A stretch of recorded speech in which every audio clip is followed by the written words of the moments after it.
Graham, I guess you won't be able to forget about it. You'll be reporting on it on a regular basis for The Australian.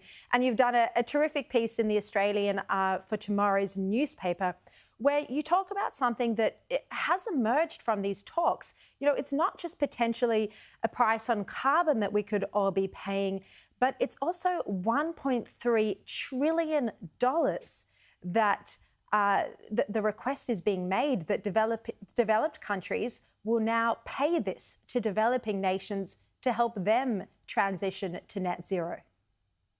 That's right, Sherry. The thing about the climate change talks is they're really trying to encompass the whole world, and they, at their heart, have this notion that people will be treated differently according to their circumstances. And a large part of that for Africa and other places is historic responsibilities. So India in particular argues, well, look, we haven't used much carbon dioxide emissions over recent history, and therefore we shouldn't be made to pay. We're suffering because of the emissions that have been made in the UK and the US and elsewhere. Therefore, you've got to pay us to make the transition and to repair the damage that's been done. There's been a process underway for many years for a figure of $100 billion a year, and that was supposed to start in 2020. And really, there's a lot of disappointment within the developing countries that that money hasn't fully been paid. But the thing is, in 2030, it's supposed to ratchet up. And at this meeting, it was the first time that we've seen what the new demand is going to be. And led by India and China, the demand was put on the table for $1.3 trillion a year to be paid every year for the rest of time.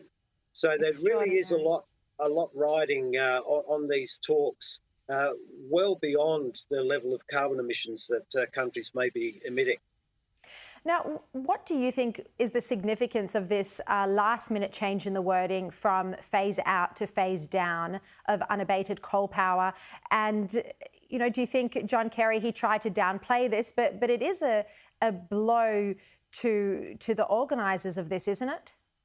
Well, the way I see it, John Kerry and Boris Johnson went into this meeting and they said, we're going to consign coal to history, and we're going to change the future target for the warming of the world from the Paris Agreement of below 2 degrees to 1.5 degrees.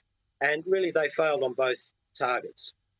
You can argue that, look, there's not a lot of difference between phasing things down and phasing them out, but it really was a very large compromise on the part of the US and the UK, and it was driven overwhelmingly by India.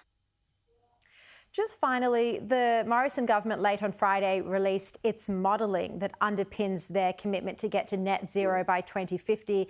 From what I've seen, and you would have looked at this in a lot more detail than I have, but from what I've seen, it looked very general, and there was a reliance on new technologies that have not yet been developed with, so it didn't seem like a substantive plan. What's your take on the modelling they released?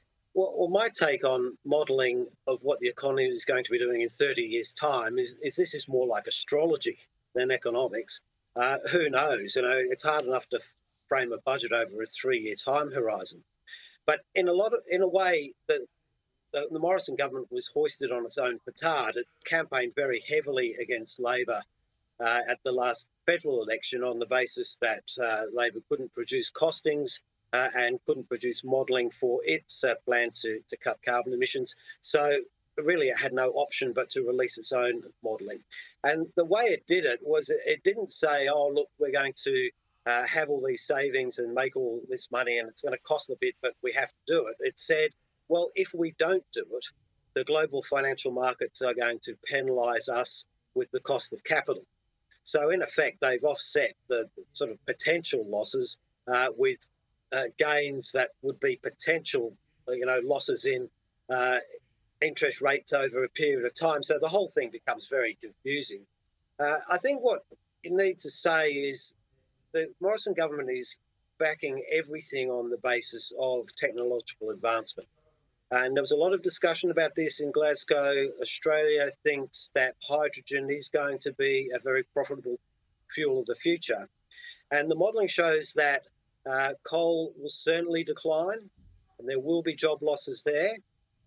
But the other side is if we're going to run on batteries and all sorts of other things, the demand for metals and minerals to make those things is orders of magnitude greater than it is today. Yes. And Australia is very well positioned to supply those things. And hey, in 30 years' time, the economy will look very different, but I'm sure we'll still be here.